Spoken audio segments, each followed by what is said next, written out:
You are now listening to Carly's Couch. I'm Carly. And I'm Lex. In this podcast, we discuss a wide array of topics about life and how to live your best life, whatever that looks like for you. Hope y'all enjoy. Hello. Thanks for listening to another episode of Carly's Couch.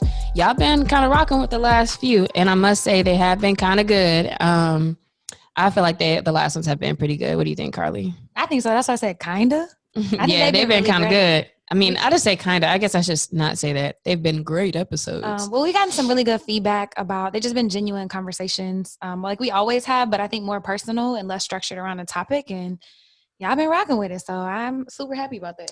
Yeah, so we appreciate the comments you've left. We have some comments on YouTube. You can also leave comments on, why am I looking up there when there's no recording? We're on Zoom today, guys. Sorry, you'll see on the video. You've left comments on the website and on social as well. So feel free to hit us wherever at Carly's Couch. You can find us, subscribe to our YouTube. If you're not subscribed already, you can watch all the episodes there.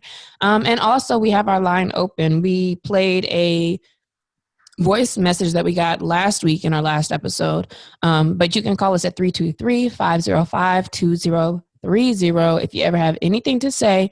And in this case, probably within a few minutes of this episode, you're probably going to want to, have some shit to talk to our guests today. Let me not try to get y'all to wild out on my good friend Nannearl here. But we're excited because today we are talking to a woman who is a friend of Carly and I's. She is doing great work. I've always known her to be a super hard worker, and she's so funny. She's like one of the funniest people I know. So let me give the real introduction to Nannearl Brown. She is a user experience researcher who journeyed into the field by way of systems engineering and the social impact space. Currently, she works at Figma doing research on the growth team. She cares greatly about creating a shared understanding of the tech industry with all, most especially with Black people and other marginalized groups. Nannearl has shared her knowledge by leading design workshops, serving as a mentor and design educator for online UX UI boot camps, and through her YouTube channel, Unpacked, which we'll talk about. She's also the creator of the largest UX club on Clubhouse, UX Research Corner, follow them, where she and 6 other women host and facilitate discussions on UX research topics with people from all around the world.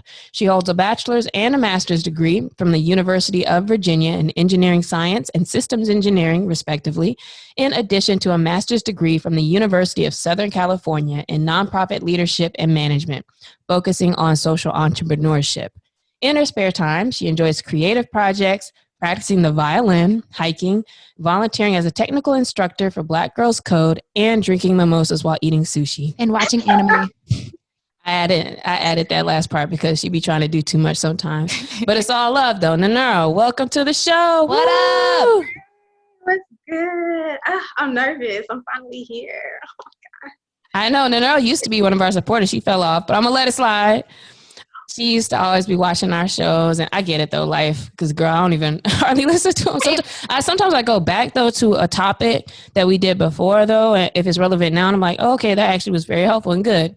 But sometimes you're so close to it, you don't need to listen to all of them. Yeah, but we're talking about people leaving comments. She leaves the best comments on the website. So if you go back through some of the old episodes, she leaves very thoughtful comments and questions and a bunch of things. But she watches like 10 at a time, kind of like their anime episodes.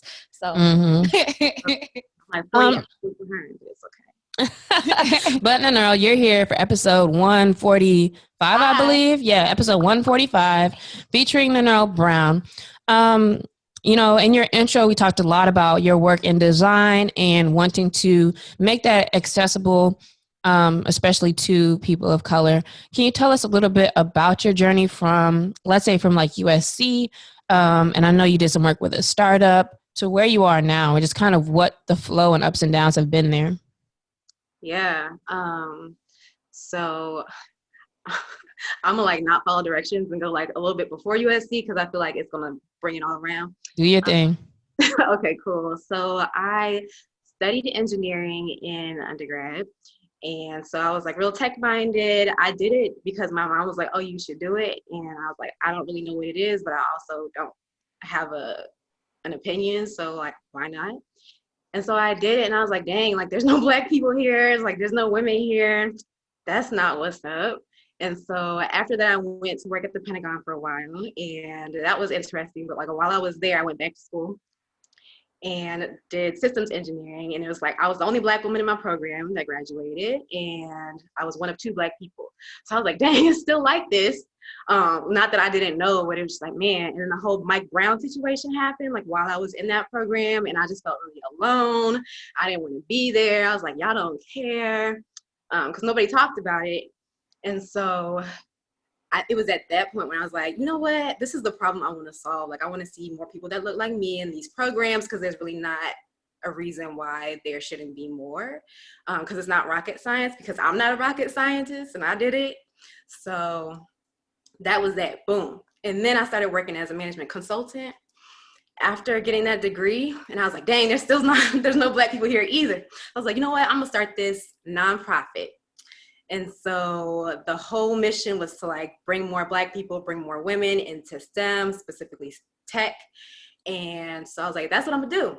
And I didn't know how to do that. And I like got a Nonprofits for Dummies book, because I was like, yo, like how you do this.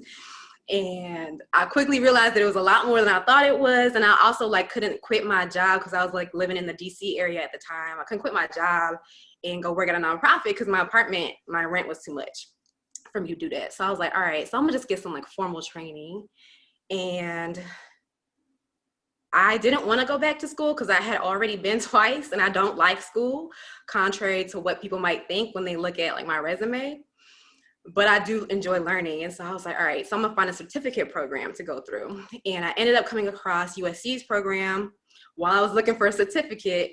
And I was like, oh, this look cool. And I was like, oh, it's in LA too. I ain't never been there, but it's warm, I heard. And so let me go check that out.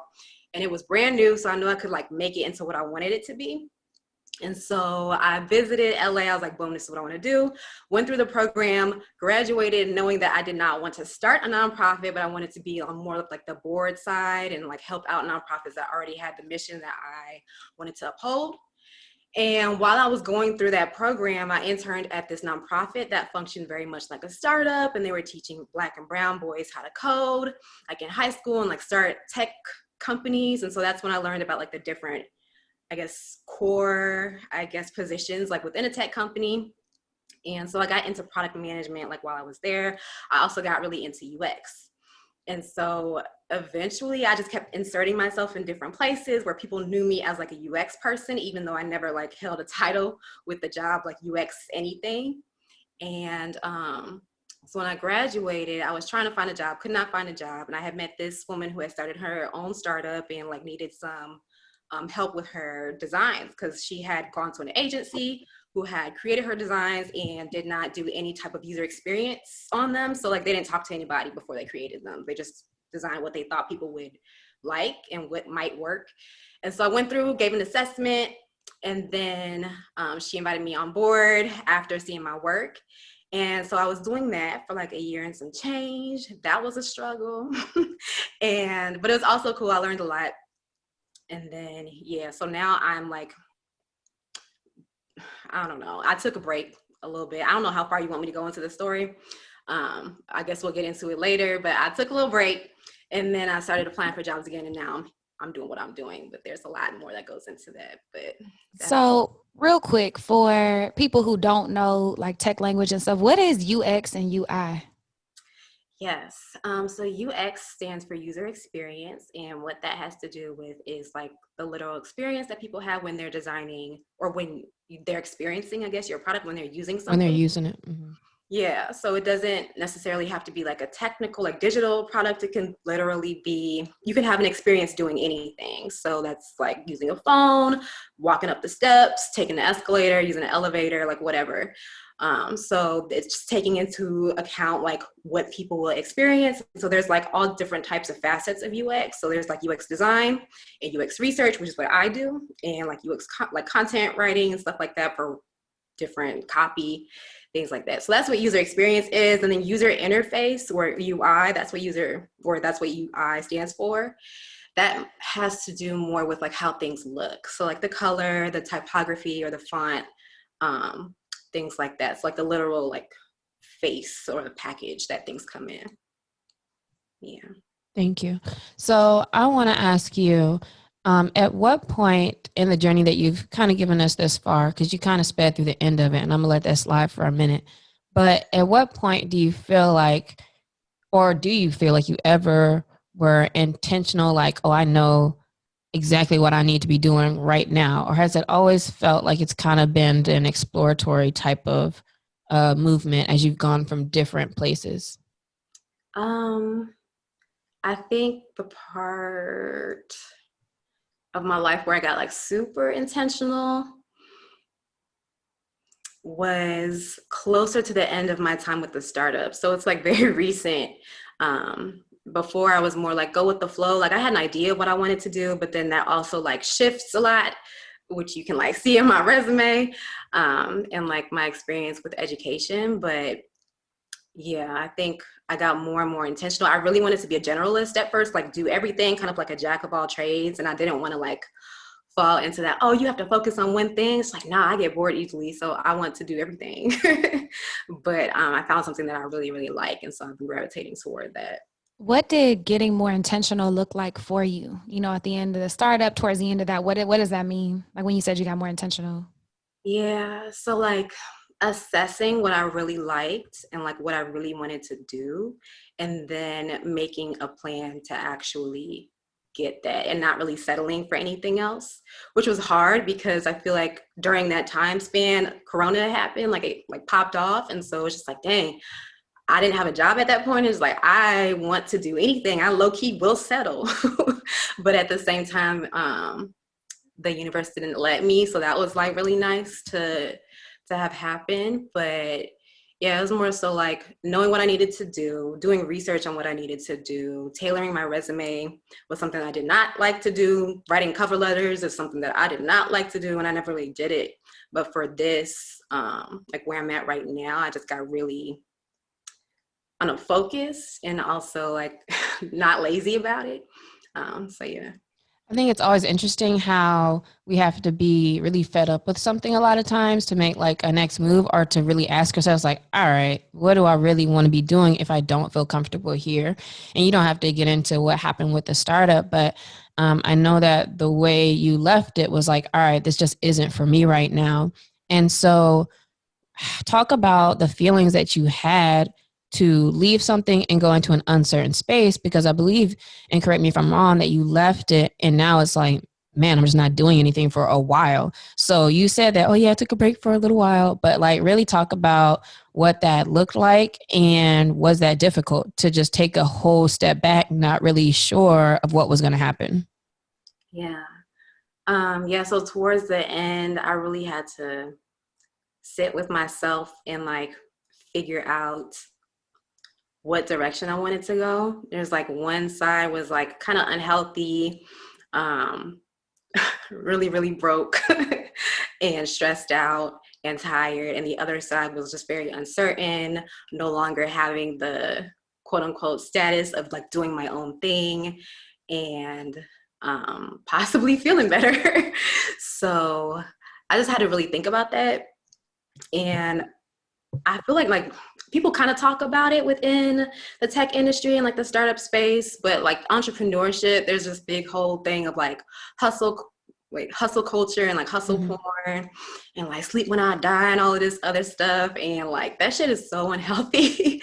It's so unhealthy. And so I burnt out like 1.5 times like while I was working with the startup. And it got to a point where it's like really dark, you know, like damn, like what would happen if I like just jumped off this balcony right now? Kind of dark. And so it's like, damn, like thinking back, that's not good. I feel like that's not good for you. That's literally the definition of a suicidal thought. And I had to like Google that shit. So I was just like, man, like what type of space was I in to have like thought that, and like nothing really was happening. Like if I had zoomed out a little bit, like the whole world was still fine. Like we weren't in a pandemic at that point. But still like stuff was still happening, stuff was still moving, and everything was beautiful on the outside. So I was just like, all right, so what's better for me? Like what's best for me? And health-wise, and just, I think in general, like stepping away was better. And it was a really tough decision because I didn't want to lose what I felt was like notoriety kind of for working with a startup and like being able to set my own schedule and just do all this stuff, go to all these events and like be able to say, oh, I'm like so-and-so of this, or like I was a director. And I was like, I wasn't directing nobody. I was sitting there trying to figure it out myself. And so it's like, it was just a title. So I just really had to sit with that. There was a lot of ego there that I had to let go of, and a lot of opportunity that I had to embrace, even though I didn't know like what exactly it was. But I knew it was something greater because of the experience that I had like for the previous year. So yeah, it was a tough decision, but I stepped away. In the moment I stepped away, I felt so good. I felt so much better. I was like, yo, I don't have to wake up early. I do not have to do this shit tomorrow. Like, I can literally sleep all day, or I could watch Netflix all day. But I also had to grapple with that too, because I didn't know how to like not do anything at that point. And so at that time I was on Talkspace. So I had like a Talkspace therapist, and I was like trying to go through it with her. I was like, yeah, like I used to feel really bad about taking breaks and stuff like that, which is why I burnt out partially. And so we talked through, needing to take breaks and like what that literally means, like to be human and to sleep and stuff. So yeah, but it was tough. I associated my identity with work very strongly back then. Yeah, thank you for sharing that. And I think a lot of people do, and especially probably like a lot of our listeners, we've talked about that before as well. A couple of things from what you said made me think about the fact that a lot of times we do glorify like having our own thing so much and we forget that it's a very thin line between self-employed and unemployed. And I'm glad that you gave that take on this story, because for a lot of people, they need to know that it's okay to work at a company and actually have benefits and actually get a paycheck and actually not have as much to do as everything in your own company. And it's important to think about like and assess where your health is, where your mental health is, and what might be best for you. As you were talking about that, it made me remember like, dang, I used to do that a lot of times. I have a balcony too. I used to do that all the time. But like now I'm like, oh, it's been a long time since I've thought about that, but it jogged my memory, because I'd always be like, nah, I'd probably just break my ankle. Like that's the kind of combo I would have. I'm like, yeah, it's just gonna be some goofy shit. And like, I ain't gonna really be out of here because it's not quite high up enough. But like, I always think about stuff like that too. And it's very interesting now to like think back about it. Like, sometimes that can become such a regular like state that you're in, of just getting things done and working through it, that you don't really realize how burnt out you are until you take a step back. And isn't it interesting also how freeing it is, like immediately when you get something off your shoulders that you thought like was everything and that you thought meant everything, but all of a sudden you're like, damn, I feel great. Like, I think that's one of the best feelings, when you get something off you and it's like, oh, I actually feel really good, instead of feeling bad, which is what you've been grappling with the whole time of trying to think and make the decision of doing that thing. So I would encourage listeners for sure to think about that story and where you might identify, and, what decisions you really need to make, even if they're going to be hard. And then thinking about, I like how you said you were thinking that's everything. Last week we talked a lot about instincts, but she said that this thing she thought was her whole world, as soon as she let it go, she felt better. And I think that's your instincts. Like it kicked in and you were like, nah, like I physically, mentally, emotionally can't do this anymore. And that is the side of tech that people don't talk about. The side of entrepreneurship. It's like, oh, I work for Facebook, I'm so tight, all these things, whatever is cool. But like, how'd you get that job? Like, what about the in-between times when you're sleeping on somebody's couch, whenever you are homeless, whenever you couch surfing, whatever it is. So thank you for sharing. Can you fast forward us now a little bit more to current time, and with the work and position and the company that you're working with now, how would you say you feel and how would you kind of compare? Yeah. So currently I'm at a startup again, but it's much further along. We have funding, and so I'm getting paid. That's the difference. I also have health insurance and like a whole bunch of other things that come with being employed at Figma. And so I would say like that's been one of the major differences. Also, I have a team. So like I felt alone a lot of the time because I didn't have anybody else who was like with me in terms of like doing like the UX and the research and stuff like that. And I was also a beginner, so I was just like kind of like, I read things and I knew about stuff, but like things in application are very different than what you read in a book or like what you learn in school. And so I didn't have anybody to like bounce ideas off of, because I'm supposed to be the expert like in that domain back then. But now I have a research team that I can like talk to, and like we meet a couple times a week where we like just let go of our questions as far as like, man, am I even doing this right? I don't even know. So there's a lot of psychological safety there for me. And also I'm part of a product team as well. So like I'm on the growth team, like you mentioned in my bio, and I get to bounce ideas off of them too, and like just share really what I'm thinking. And it just feels a lot more accepted and okay to say I don't know and I have help finding out. And so, and there's people who have a lot more experience than me too, helping me out with the things that I don't know or the directions that I don't know, like to go. And it's funny because I actually didn't get the position when I applied. But during the interview process, I think I connected with my manager, who's now my manager, really well. And also just the rest of the people that I talked to, that they offered me like a short-term thing just to like give me experience. And I ended up converting that eventually, which was real cool. Yeah, that's great. So I'm glad to hear that you're enjoying it and that it feels like a more open and safer space. I think that's very important in your work, especially since like work is like our day to day in our society now. Can you go into now a little bit more about UX research? And I'm kind of familiar with it. I know you and I have talked about it before, but talk a little bit about what you're doing in researching to have efficient and effective user design, and like what that kind of trial and error and gathering of research looks like in that space. Yeah. So I can kind of, I think, give an example because it'll help me to like ground myself in like something concrete, because it can be very like airy. Because it's dealing with human beings. It's really just dealing with people and like how they think and why they do the things that they do, which is why I really like it.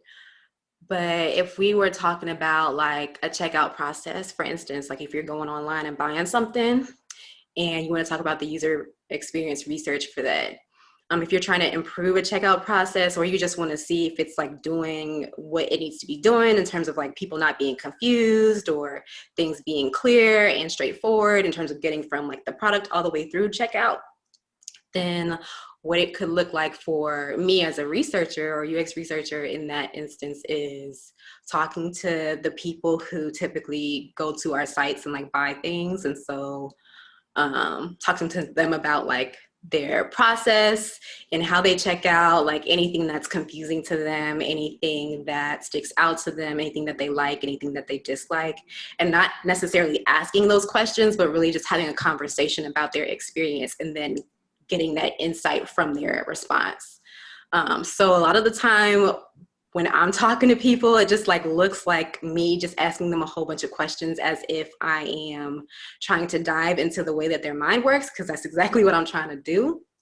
And sometimes, especially now, like during COVID, because people have been suffering, a lot of people have been alone and haven't spoken to other people, or just had connections with other human beings. And so like when they talk to, I would say us, because the folks that I do the UX Research Corner with, we talk about this a lot because we're researchers.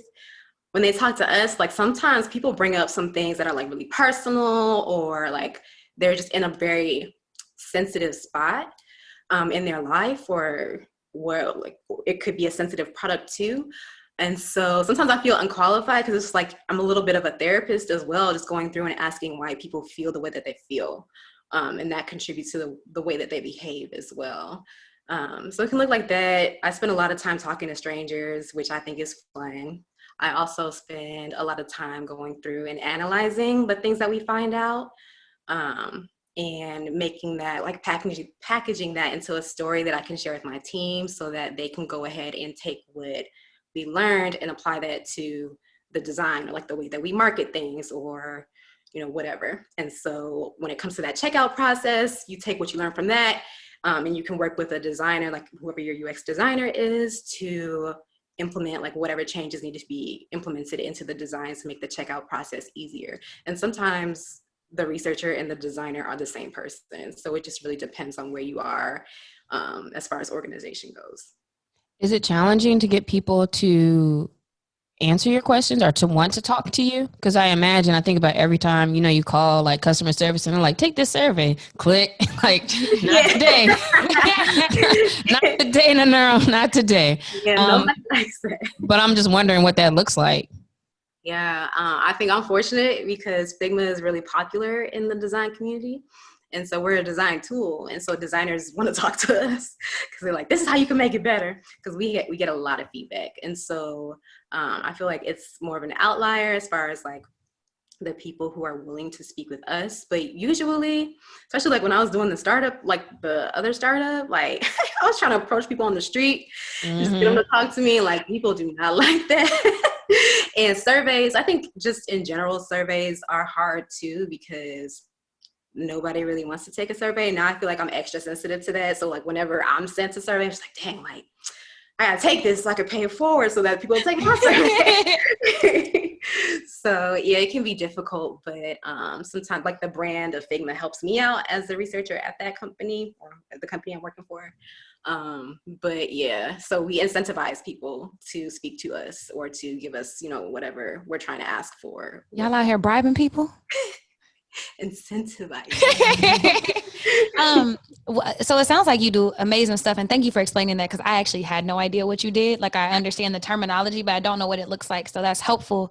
What do you get most excited about your job and about, user experience? Like what excites you? Yes, I get excited about understanding people because especially I feel like the longer I do this, the more clear it becomes that people just want to be heard and understood. And sometimes it doesn't even matter who you're talking to, like they just want somebody to listen. And so especially now with COVID and everything that has been happening over the past 18 months or so, it's been really cool to connect with other people who I would have not otherwise connected with and to just hear them out. I really enjoy advocating for them. Like I'm the advocator. Like that's what we do as researchers. We advocate for the people we do research on, I guess, like the users, the customers, whomever. And so that's my favorite part. Like when I have a day full of sessions, like I had a day full of sessions today, and luckily I only got to observe, even though it was active observation. So it's still like really tiring, but those are my favorite because you actually get to talk to people and you learn about people and just like what makes them tick. And I think people are interesting. And so I'm also like low-key real nosy. And so it just feeds into that. Yeah. Have you ever been surprised by anything that you found out or that you've seen be like a majority response to something? Yeah, I have. And it's like, sometimes it's like good surprises and sometimes it's like not so great surprises. It's like, dang, we were not expecting this. All right, back to the drawing board because this is not, it's not People hate anytime you try to change something or add a button. Like, I mean, we see this all the time just on social. Like, they could change one little thing, like, oh, this line is up one instead of down here. And everybody's like, I'm never using this again. And then they don't. And it's like, why are y'all being like this? But every little piece does matter, but there's such a curve to like actually getting used to it and being okay with it. Like we forget now what Instagram, Twitter, and Facebook, oh my God, what it used to look like even a few years ago. But I think that that's something that maybe could be kind of like a lesson in UX is that change is good. Change when researched properly and like given thought can have purpose and make you more effective or make things more effective. Is there any other lessons from UX, UI, from conducting research, from things that you know in your work that you could connect to life itself or an approach to life? Yeah, I think in tech, research is supposed to be cheaper than actually like producing something that people don't want or people don't like, or that something that doesn't work. And so I think I apply that same thing to my life. Like I usually try to do research on something that I'm really interested in, but I'm not quite sure yet if I want to partake. And so like I researched the shit out of like tattoos before I got my first tattoo. I researched piercings before I got my first piercing, or like different piercings. I researched weed before I smoked weed for the first time. Like I just researched everything. I think you're just a nerd though, Nannearl. Because I do that too. Like anytime I think about anything, like I just go into a rabbit hole of researching it. But that is a good point though, for sure, that your research helps you from making, mistakes, or it allows you to understand what the best decision might be. Yeah, it gets you prepared too, so that it's like, all right, you kind of know what to expect going into something. And you can learn from other people. Like a lot of people just jump into stuff, but it's like also you could learn from looking at these reviews or from hearing people's stories that are positive and or negative, and then weighing them yourself. Man, shout out to Nannearl for helping me get my vacuum. Yes, he has a review. But yeah, I think so. Researching, and then also like what I mentioned before, as far as like people wanting to just be heard. Sometimes like I don't know like what it is about my face. And this has not been happening so much like during COVID now, thankfully, but people will come up to me and just start talking and like they won't stop. And so I have to like, I won't have to, but I recognize that sometimes people just need to talk to somebody. So I will entertain that if I'm in a space to do that. And sometimes it's cool when I feel good. Like I can recognize when people just need to get something off their chest. Like Uber drivers, for example. I was like, I don't want to talk to you, but if you need to talk right now, I ain't got nowhere to be. I'm in your car. So I guess we can do that right now. That's funny. That must explain why you ain't turn around when I called your name and saw you at the block the other day. I had to chase her down in the grocery store. And then she was like, God damn it, you found me. I was like, oh, word? I know you heard me yelling your name. Ain't nobody name sound like yours, Nannearl. It's okay. It's okay. I'm going to let it slide. Well, I'm not going to let it slide, but I'll let it happen again. Yo, and shout out to boundaries. I like that you said you entertain it when you're in the space too. I think that's a lot of that growth. Yeah, it is. It is. I had so much trouble setting boundaries. Like I'm still working on it, but I'm so much better than where I was a couple years ago because I didn't have any boundaries before when I was doing the startup before, and it like very clearly showed. Why do you think that is? That's something that you had trouble with, and just in general, because a lot of people have that issue with setting boundaries, but what do you think contributed to that for you? I talked to my therapist about this. I think some of it is attributed to me feeling like asking for what I want, which includes like setting my boundaries, is rude for some reason. And so it's just like, oh, I just need to let people do. And otherwise I'm being rude. I'm being a little bit too selfish. And I think that has to do with the way I grew up / like what I was able to do in my household when I was younger.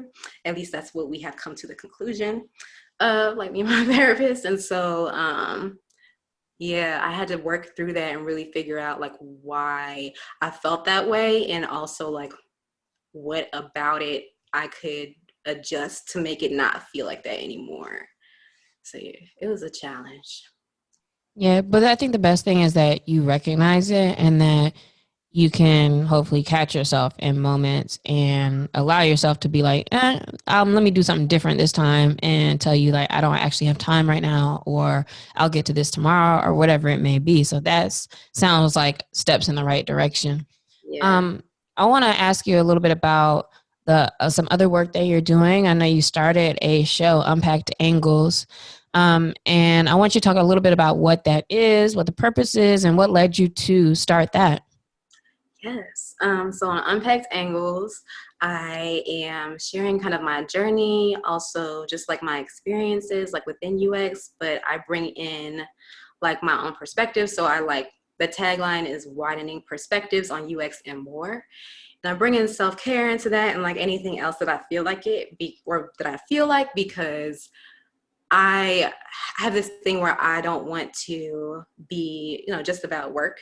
And especially like after burning out, I was like, yo, this is like, I'll never want to be in this place again. So I'm just going to do whatever I want to do. And like the way that I want to do it is just going to be the way that it's going to be done. And so I have this thing where like I have a professional website, like with my portfolio and stuff. And then I also have my personal website, which is, I guess it kind of looks professional, but at the same time, I did it on purpose so that I could separate out work from like just my life. And with Unpacked Angles, I just wanted to combine it because I didn't want to just be another YouTube channel that was just talking about professional shit. There's a whole bunch of UX channels and like they're fine, but at the same time, like nobody talks about like the actual bullshit that you go through, but then also like the uncertainties and like things that you're just confused about, like as somebody either starting out in the field or who's just in the field and just like, yo, is this right? Like I don't even know. And then life also like mixing into that because everybody's living their own life and nobody's life revolves around UX 24/7. And So who would you say is your audience for that? Just so listeners can know, like, if that's something that it would benefit them to check out. Yeah, so I say that I have two, I guess, main audiences. One are for like people who are beginners, so either just getting into the field or like trying to get into the field as far as like UX goes. I talk about UX like from a general perspective and insert like some research stuff in there, but it's like a little bit of design too for people who want to do design. But so there's that, and then there's also like people who are experienced who want a different perspective. Because the field is it's very vast. Like UX is just one big umbrella, and there's also like people who come from all different types of backgrounds in the field. I don't even know if this is true, but I feel like most people don't get into UX having studied UX in college.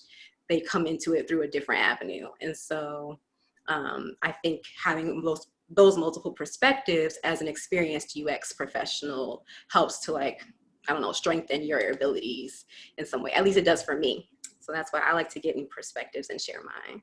I've watched some of your videos, even though I had no idea what the hell you were talking about, but to support you, and it was cool. And I like your perspective. I also, from social media creeping, saw that, not really creeping, because you had hella people like shouting you out for this talk that you gave at, I guess, a UX site or something that Figma did. So can you drop some of those tips? Because I saw mad tweets like, man, that was the best talk of this whole presentation. Shout out to Nannearl, sorry, but all those things. So can you drop some of those tips? Because people were lit.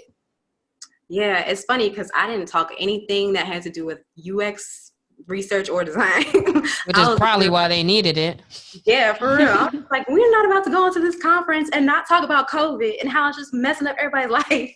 And so the title of my talk was, everything is not fine and that's okay.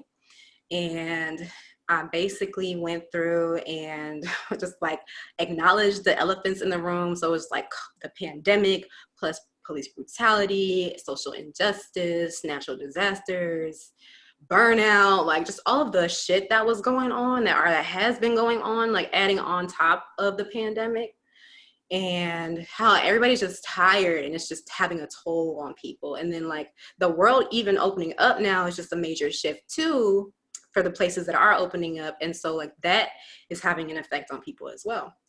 And then I shared like how I've been handling it, which is like not that great, but you know, I've been trying, and how I've been trying to be a little bit more present because that's required for my work.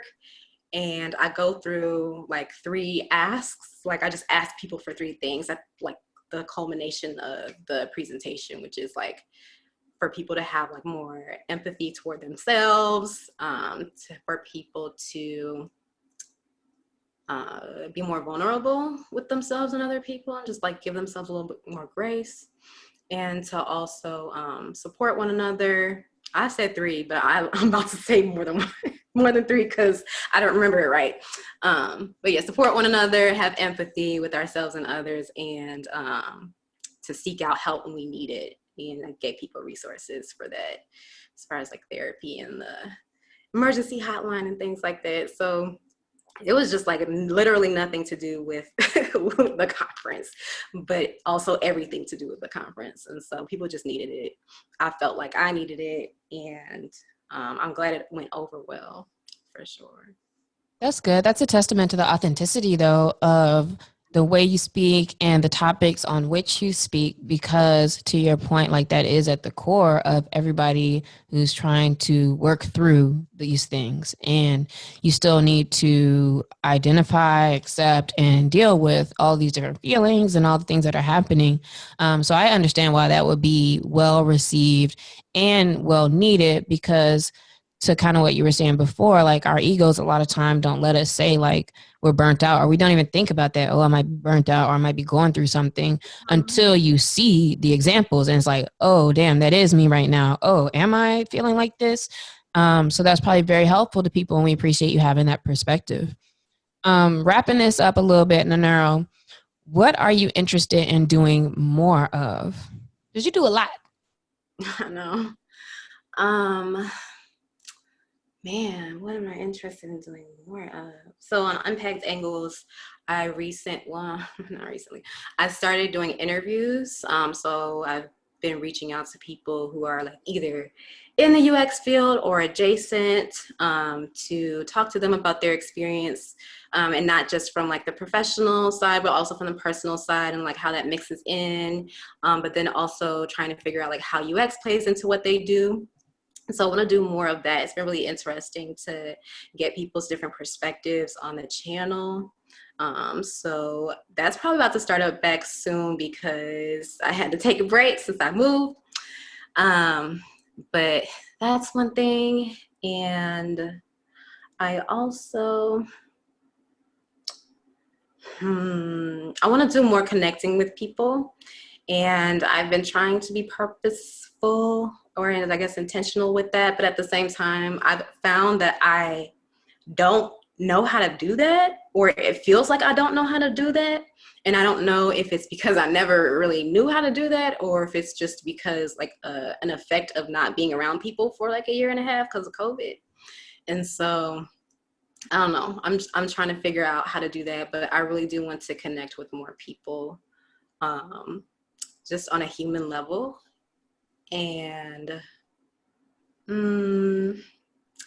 I would say I want to do more traveling, but I just really don't know how this COVID thing about to play out. So we'll see. But I wanna do more things where I could be like a little closer to nature and just talk to plants and stuff. So yeah. Oh, that's good. Well, Nannearl Brown, we are so thankful that you joined us on the podcast. We knew you'd have a lot of wisdom to impart, and it's very interesting to hear your story. Very cool to hear about tech from a Black woman and the things that you've gone through in that space and what you're working on now. And so we want to edify you and say that we appreciate you and the work that you're doing, and we hope to see more of what you're doing. Let our listeners know where they can find you, how they can connect with you, wherever you'd like them to. Yeah. So I'm on LinkedIn. Dang, you said wherever I want them to. You probably should not connect with me on LinkedIn because like it's backed up right now. She on Tinder, guys. Just find her. You talking about you want to link with more people? You can start there. But I'm on Hinge. Uh-oh. There y'all go. Says she is tricking out. Believe that. The sushi on the Nannearl. Tell them where to find you for real, Nannearl. Dang, before you get a bunch of Hinge requests. Hey, okay, yeah. So I'm on LinkedIn. You can connect with me there. It might take a little while, but I'm gonna make my way through. It gives me anxiety because there's so many notifications. But I'm also on Twitter at Nannearl _. Same on Instagram.